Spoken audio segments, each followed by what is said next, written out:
año más en estas jornadas y en moderando esta mesa científica, donde creo que siempre se dicen cosas interesantísimas. Pero este año tiene una especial connotación para mí. Y es que yo no sé exactamente por qué estoy en esta mesa. Si como médico rehabilitador, como presidente de ASPAIN y como experto en lesiones medulares, no lo sé. Lo que sí sé y os puedo transmitir es que el año que viene, de estar en ella, no estaré como presidente de ASPAIN. El año que viene hay nuevas elecciones en ASPAIN, las voy a convocar para que procede, y yo no me voy a presentar. Desde 1979 que se creó ASPAIN, yo fui su presidente fundador, hasta hoy ha llovido mucho, son muchos años, y creo que la gente joven tiene mucho más que decir que los que ya tenemos cierta edad. Y por otro lado, tengo la enorme suerte de que voy a ser de inmediato abuelo, y doblemente abuelo. Antes del día 5 de julio voy a ser primer abuelo y antes del día 10 de septiembre segundo abuelo. Y por lo tanto voy a dedicar un poquito más mi vida a mis nietos. Pero no dejaré nunca de estar conectado con ASPAIN y sobre todo con este ASPAIN Madrid que tenéis la primicia de lo que os estoy diciendo. Y tenéis esa primicia porque ASPAIN Madrid para mí es algo especial por su presidente Miguel Ángel García Oca, por su junta directiva, por la eficacia con la que trabajan, por sus trabajadores, porque le he ido viendo crecer y cómo se ha ido desarrollando, y yo soy un ASPAIN que llevo muy dentro de mí, aunque sea de Toledo. Por eso hoy me parecía muy prudente y necesario el que fueseis los primeros que supieseis que yo ya no voy a continuar como presidente de ASPAIN. Dicho esto, que no tiene mayor trascendencia, vamos a proceder no a presentar, sino a ver en qué situación están las investigaciones de las que estamos hablando los últimos años y que para mí son las investigaciones de las más serias que se están produciendo en estos momentos en España, por lo menos. Yo diría casi que en el mundo. A todos os ha llegado, a casi todos estáis viendo a través de Facebook, cómo hay científicos o pseudocientíficos, mejor pseudocientíficos, que os están enviando vídeos en los cuales os prometen la recuperación. Aquí todo el mundo va a andar. Estoy hablando de doña Almudena Ramón Cuento.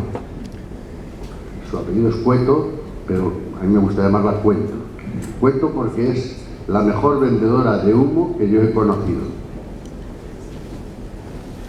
Y precisamente por eso es para mí una enorme satisfacción contar con proyectos como los que tiene el profesor Jesús Vaquero, porque son proyectos serios.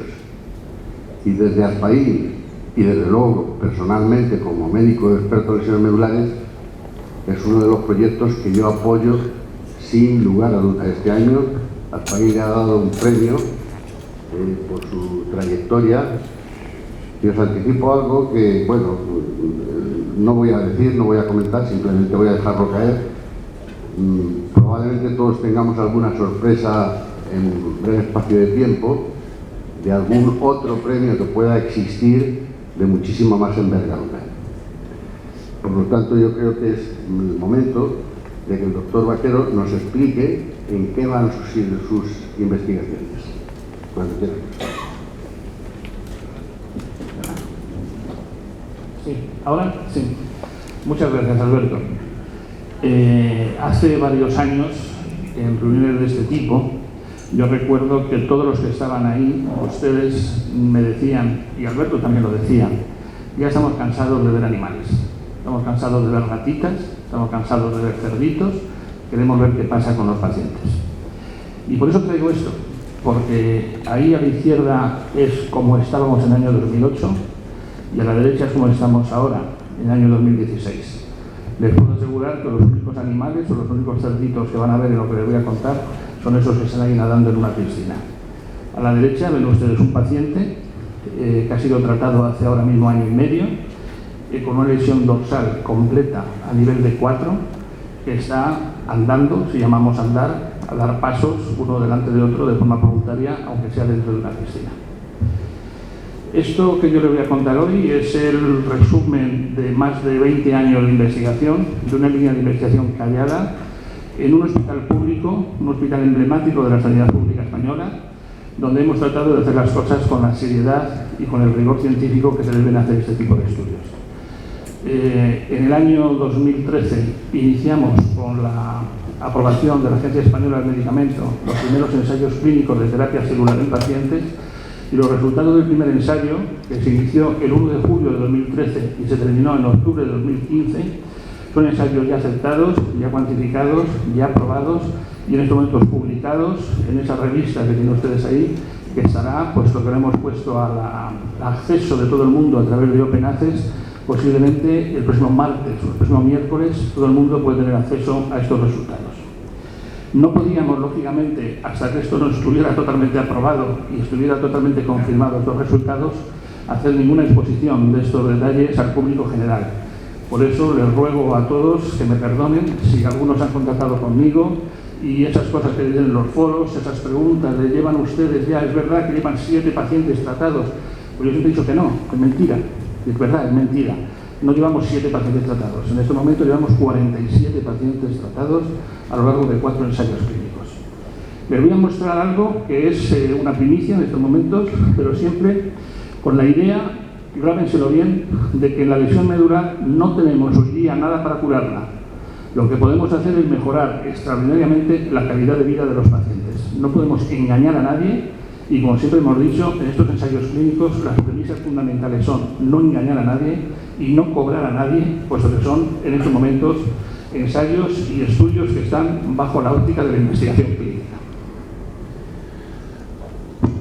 Nosotros esta línea de investigación la comenzamos hace muchos años y nos enfocamos pronto al estudio de la terapia celular. Creemos que la terapia celular es lo único útil en estos momentos en si existe alguna posibilidad de regenerar la médula espinal. Y dentro de estas terapias celulares, la célula madre adulta, diferente de las embrionarias, obviamente, son las células que hemos utilizado. Esas células están, las que nosotros hemos utilizado desde el principio, están en el estroma de la médula ósea. En la médula ósea de los huesos largos hay una serie de células que van a formar las células hematopoyéticas, las células sanguíneas. Pero hay una pequeña proporción de células que representan menos del 0,001%, que son las células madre adultas, estromales o mesenquimales, que en determinadas condiciones, después de muchos años de investigación, somos capaces de llevarlas a diferenciarse a células nerviosas y somos capaces de que ejerzan un efecto sobre el sistema nervioso lesionado. Son las células con las que hemos estado trabajando a lo largo de estos años y que nos han permitido el inicio de los ensayos clínicos. Esta es la línea de investigación que, como ven ustedes, se ha demorado muchísimo en el tiempo, puesto que empieza en el año 1994. Hemos recibido ayudas de la Fundación Mapfre, fundamentalmente, y en un momento determinado, cuando tuvimos que aplicar estas técnicas a humanos, requerimos una unidad de producción celular. Nos cambió totalmente el enfoque, porque ya eran palabras mayores, eso requiere unas instalaciones carísimas, de alto coste. Bueno, pues hemos ido incorporando otras fundaciones, la Fundación Rafael del Pino, una asociación de lesionados medulares que nos donó la sala, etcétera, etcétera, la Fundación Serves, pues hemos llegado a la situación en la que actualmente estamos. Quizá esto, aunque he dicho que no iba a mostrar más animales, creo que merece la pena, para que recuerden cómo los primeros inicios de esta línea de investigación éramos capaces de mantener animales parapléjicos durante un año con rehabilitación, y estos animales tratados con la técnica de la terapia celular, pues se podía lograr una recuperación o una recuperación de vida. Esto no era la panacea, aunque era muy espectacular. Nos podría haber dado mucho juego si hubiéramos querido aplicar esto a humanos en aquel momento. Seguro que hubiéramos salido en la televisión, pero el sistema biológico que nosotros conocíamos muy bien de la rata y conocemos muy bien como médico ser humano, no parece nada, no se parece nada. Teníamos que buscar mamíferos superiores para que esto pudiera llegar a buen término. La rata tiene unas capacidades de regeneración inmensas que se apartan mucho de lo que es las posibilidades de terapia celular de los roedores a lo que ocurre en el ser humano. No les voy a mostrar aquí más vídeos de cerditos, que les podría decir, pero simplemente que sepan que cuando nosotros empezamos estos ensayos pedimos la autorización, basándonos en los estudios previos preclínicos sobre animales, para realizar un primer ensayo en pacientes. Pacientes en los que íbamos buscando generar un medicamento de terapia celular humano donde tuviera las células que nosotros conocíamos cuáles eran sus características biológicas y algo importantísimo, el mejor soporte biológico de las células, es decir, el excipiente de ese medicamento, para crear un auténtico medicamento. No es cuestión de coger células, como en muchos sitios están vendiendo a la gente, y coger y poner células, eso no es correcto, sino que hay que generar un auténtico medicamento de terapia celular. Bueno, ese medicamento hace que hiciéramos el primer ensayo clínico con la idea de ver simplemente bioseguridad. Nos preocupaba mucho la seguridad de los pacientes.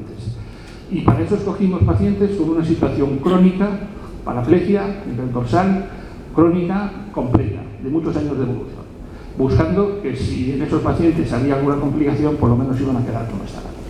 Y vamos a tratar de reproducir en sujetos, en personas, lo que habíamos visto en los animales, y vamos a saber sobre todo si contábamos con un medicamento generado en nuestro laboratorio, pero que a la hora de aplicarlo a la clínica humana podría ser un medicamento sin ninguna secuela.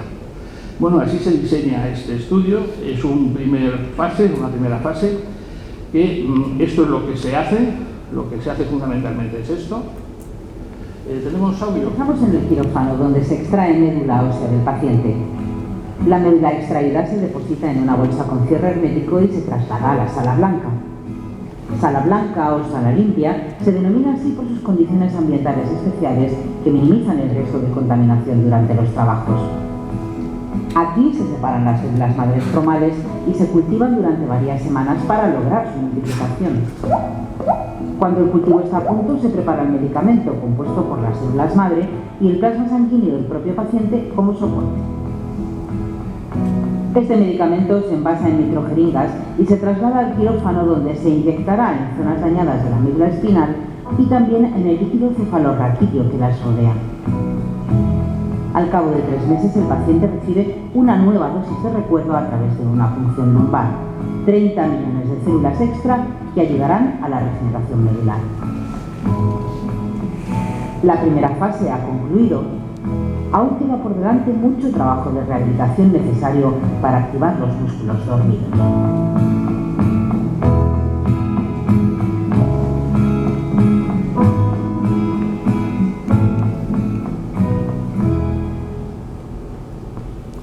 Estos son los primeros pacientes que han sido sometidos a esta técnica. En el primer ensayo, que como ven ustedes vienen de toda la geografía española, nos costó mucho trabajo conseguir que esos pacientes vinieran a nuestro hospital y nos ayudó mucho el aval de la Sociedad Española de Neurocirugía que tuvimos desde el primer momento, puesto que se consideró que era un estudio con una base científica seria sobre animales de experimentación. En estos momentos, la idea que teníamos, como les he dicho antes, era de lesiones completas, totalmente establecidas y crónicas, de forma que el tiempo medio de lesión medular era de 14 años, de 15 años. Lógicamente, si un paciente en una situación de paraplegia completa y crónica de 15 años de media tuviera la más mínima recuperación de algo, pues tendría que ser, lógicamente, una eficacia de este tratamiento. No lo esperábamos, pero teníamos la esperanza de que pudiera ocurrir, porque así había ocurrido en nuestros animales. Lo que pasa es que los cerditos, el máximo tiempo de cronicidad de lesión por problemas técnicos, pues no puede ser mucho tiempo. No puede ser más de 3-4 meses, y eso lo hemos considerado como lesión crónica. No vamos a tener un animal rehabilitándole 10 años y luego aplicarle esto. Entonces, bueno, sobre la base de estos pacientes, pues montamos nuestra sala blanca. Es una sala blanca del Servicio de Neurocirugía del Hospital Puerta de Hierro, y entre los años 2012 y 2015, que es el tiempo que llevamos de experiencia clínica a través de ensayos clínicos, hemos evaluado más de 565 pacientes de toda España.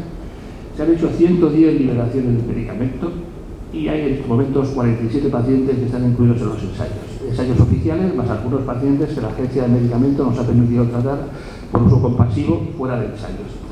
Se han hecho o se han manejado y se han producido más de 25.000 millones de células estromales en este tiempo.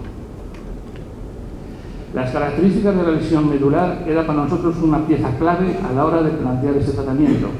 Los que están empezando a tratar estas cosas, muchas veces, por desgracia, lo que buscan es un afán de lucro y les importa poco saber qué es lo que tratan. Simplemente quieren coger pacientes parapléjicos, les tratan y ya está. Bueno, pues es que un paciente parapléjico no es lo mismo un paciente que otro. Cada uno tiene un tipo de lesiones que nos deben hacer pensar que lo que tenemos que hacer es una terapia personalizada a cada paciente. Y eso es lo que yo creo que es la condición sine qua non para los buenos resultados que hemos tenido en este ensayo. Esto que veis aquí, esto que ven aquí, es una lesión en un animal de experimentación, una lesión producida en un cerdito. Bueno, pues estas lesiones en humanos, similares, son las que son muy fácilmente tratables. Pero claro, imagínense ya pacientes en los cuales nos encontramos eso. Este paciente, por ejemplo, tiene una lesión total con una separación de los bordes de la médula. Aquí no hay ninguna posibilidad de hacer nada. O en este caso, fíjense este hilo de la médula. Bueno, pues les adelanto que este paciente, por ejemplo, ha sido un paciente que hemos tratado para ver si alguna de las respuestas fisiológicas que hemos tenido al tratamiento podía servir. El paciente lo ha sabido, se ha incorporado en un tratamiento de los nuestros y la respuesta, lógicamente, ha sido absoluta ineficacia, por lo cual estamos ya convencidos de cuál es el tipo de paciente que le puede beneficiar de estos tratamientos. O sea, estos pacientes no entran dentro de nuestras posibilidades, nuestras perspectivas de mejora, al menos por ahora. Esa terapia personalizada implica un estudio exhaustivo de la lesión, que muchas veces es difícil de ver porque los pacientes tienen clavos y tornillos, sistemas de fijación que dan artefactos, pero sí se puede ver, por ejemplo, aquí una lesión intramedular, que teóricamente es una lesión quística, y entonces se busca un medicamento de terapia celular que tenga una concentración muy alta en poco volumen. Nosotros trabajamos con 100.000 células por microlitro. Eso quiere decir que en un volumen muy pequeñito, cuando nosotros vamos dentro de la médula espinal, podemos meter las células a muy alta concentración sin producir un daño añadido por aumento de volumen en el momento que colocamos las células. Ahí ven esta imagen quirúrgica de este mismo paciente, donde sobre esta zona, que corresponde a este quiste, se ha metido mayor cantidad de células que en los bordes y en el espacio subal medio. Bueno, ¿cuáles son los resultados? Para no cansarles mucho de la experiencia que estamos teniendo, resultados, como digo, ya avalados porque ya tienen una publicación científica. Pues nos hemos llevado la sorpresa que los pacientes tienen una recuperación de sensibilidad, todos ellos, en el 100% de los casos y de forma precoz. Los pacientes que no se conocen unos a otros, sino que según se van tratando se van a cualquier sitio de España y nos mandan cada 3 o 4 días un informe de cómo van notando cosas, todos empiezan a decir lo mismo. Qué curioso que yo ahora me pongo al ordenador, mi gatito se me pone encima de las piernas y ahora le noto y antes no me notaba. Bueno, pues eso que ven aquí es de estos 12 pacientes, en amarillo, la sensibilidad que tenían antes de empezar el tratamiento. En blanco, anestesia completa. En rojo, la anestesia o la sensibilidad que han recuperado a lo largo del periodo de seguimiento del ensayo. Fíjense cómo algunos pacientes han llegado a tener una sensibilidad recuperada a lo largo de todo el cuerpo, incluido la zona perianal en todos los sitios. ¿Qué implica esto? Pues desde el punto de vista técnico Asia, pues tenemos un 30% de los pacientes que, a pesar de la cronicidad de lesión, pueden pasar de ser un Asia A a un Asia B o alguno un Asia C. Las pruebas o las escalas de valoración clínica nos muestran perfectamente el aumento en el tiempo progresivo de la sensibilidad y como hemos hecho una terapia personalizada a cada paciente, aquellos pacientes en los que se han administrado mayor número de células, hemos visto que hay una correlación significativa con la mejoría. Es decir, que existe un efecto dosis dependiente. Los miembros inferiores que no tenían ningún tipo de sensibilidad ahora la han recuperado totalmente. Son capaces de percibir pues, el tacto, la presión. El tema de también sensibilidad fue muy temprano. O sea, yo creo que prácticamente a los 15 días ya tenía sensaciones nuevas en mi cuerpo. Control de esfínteres. Ya lo hemos visto en los animales. Mejoría significativa del control de esfínteres en el 80% de los casos. En todas las escalas que se están utilizando. En cuanto al esfínter vesical como al esfínter rectal. Y curiosamente nos hemos llevado la sorpresa, que también habíamos visto en animales, que lo que mejor se recobra es la posibilidad del intestino neurógeno, de controlar el intestino neurógeno. A nivel de vejiga... Bueno, pues hace 6 meses de lo de la intervención y antes no notaba nada en cuanto a las sensaciones de orinar, y ahora tengo unas sensaciones de orinar y sin ninguna ayuda de sonda ni nada consigo vaciar la vejiga por completo. Pacientes que pasan de tener una sonda permanente a no necesitar en absoluto una sonda vesical porque tienen sensación de que tienen vejiga llena y voluntariamente vacían su vejiga. Otros pacientes lo que cuentan es que tienen una sensación de vejiga llena que antes no tenían, y cuando notan esa sensación, en 3-4 minutos orinan espontáneamente. Eso, o al menos cuando están en casa, les permite, sin ningún tipo de colector ni nada, ir al váter y poder orinar por su cuenta. Como digo, a nivel de intestino neurógeno, lo que sí también he notado es que a la hora de ir al baño la evacuación es algo más fácil y con menos tiempo y menos doloroso. Puedo controlar los gases, que antes no podía. Estoy yendo al baño sin ningún tipo de ayuda y tardo 2 minutos, que antes era un día sí, un día no, con laxantes y tardaba mucho tiempo y tenía que hacer tactos rectales, por lo que pues, te hacías heridas. Bueno, pues ya llevamos 9 meses desde la operación. Lo que más he ganado en este tiempo, sobre todo, ha sido hidratación del cuerpo. Antes me podía tirar 2 horas tranquilamente, con ayuda de supositorio, con ayuda manuales. A día de hoy voy sin supositorio, sin ayuda manual, tengo las sensaciones de cuando tengo que ir, hago y máximo me tiro media hora. Sin problemas, haciendo bien, sin problemas de nada ahí, la verdad, en ese aspecto. ¿Cómo lo ha cambiado en este momento? Sí, vamos, es que no lo mismo tirarte 2 horas con ayuda, tener que tener programada la vez del día de servicio, ahí cuando te apetece, cuando te lo pide el cuerpo, y tardar media hora, evidentemente es calidad de vida. Fíjense, por ejemplo, la valoración global en una de las gráficas. Antes de empezar el tratamiento, 7 pacientes tenían una disfunción severa intestinal de esfínter, y al final de los 12 meses tenemos 7 pacientes que tienen una disfunción mínima. O sea que hay una clara mejoría prácticamente en todos los casos, que también tiene una relación importante con el número de células que los pacientes han recibido. Mejoría de función sexual, otro hallazgo también que no sabíamos si íbamos a tener, no lo habíamos objetivado lógicamente en nuestros animales, pero los pacientes pues empiezan a decir que tienen más cantidad de erecciones, la función sexual es muy gratificante, sobre todo al tener más sensación en el área genital. Y una de las cosas también que tengo que reflejar es las erecciones que antes no tenía y ahora tengo bastantes erecciones. Tengo erecciones involuntarias y pérdidas de semen. El 20% de los pacientes recuperan eyaculación. Algunos que lo habían perdido y llevan 20 años sin tener eyaculaciones. Este paciente, por ejemplo. Voy con más continuidad al baño y he logrado recuperar las eyaculaciones que había perdido. Disminución de espasmos y espasticidad en todos los casos. Pensamos que podía ser un efecto de la cirugía. Los pacientes salen de quirófano sin tener apenas espasticidad. Algunos es verdad que esa disminución luego la recobran, en cierto modo, pero en el cómputo global, al cabo de los meses de seguimiento, hay una disminución significativa de los espasmos y la espasticidad, en todos los casos. Ahí ven las escalas, la escala, por ejemplo, del número de espasmos, cómo va bajando progresivamente, y cómo la escala que mide la espasticidad, lo mismo, va disminuyendo progresivamente con una disminución estadísticamente significativa a lo largo de la serie. El dolor neuropático pensábamos que no íbamos a poder lograr hacer nada útil, y de hecho algunas publicaciones sobre este tema indican que el dolor neuropático no se modificaba. Pues no es cierto, esa no es nuestra experiencia. El dolor neuropático se mejora, pero al final del año.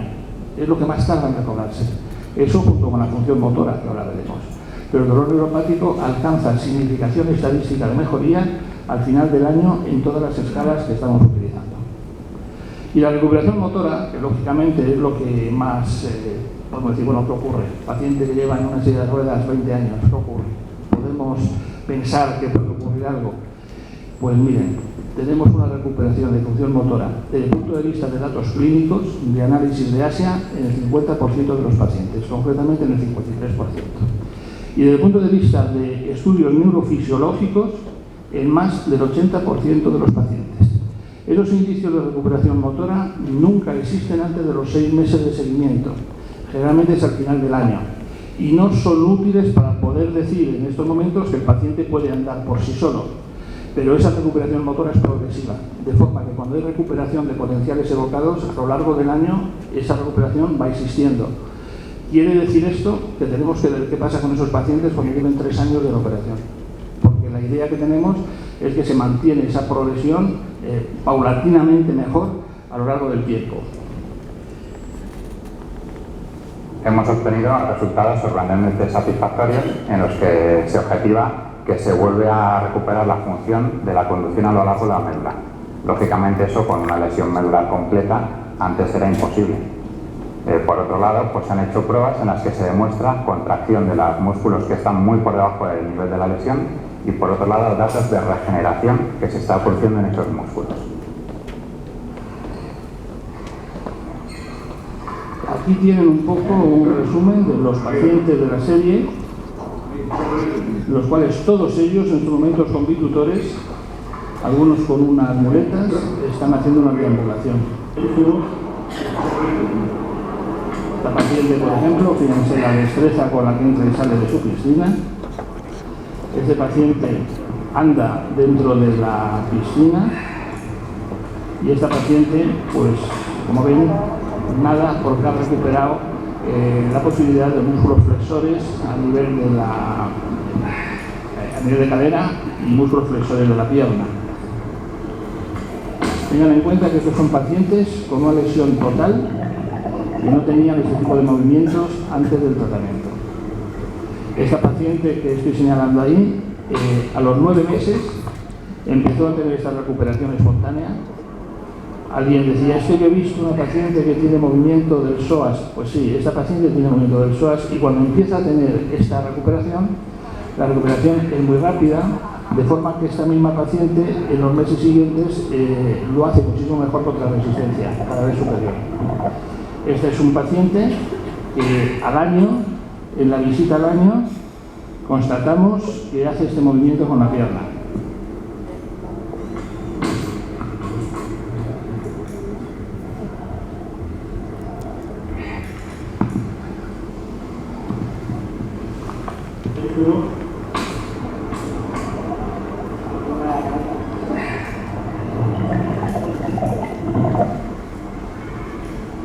No les voy a cansar más con esto, simplemente que sepan cómo, por ejemplo, esta paciente que empieza a hacer este movimiento a los 9 meses, espontáneo, que antes no hacía. Esta es una lesión baja, creo que una lesión de 10, de 11. Cuando empieza a tener esa recuperación en los meses siguientes, como ven aquí, es mucho más llamativa. Es aquí abajo contra una resistencia cada vez mayor, de forma voluntaria. Y eso lógicamente se constata, porque si no, no tendría ningún valor con las técnicas neurofisiológicas. Ahí están los fisiólogos explorando el psoas de esta paciente.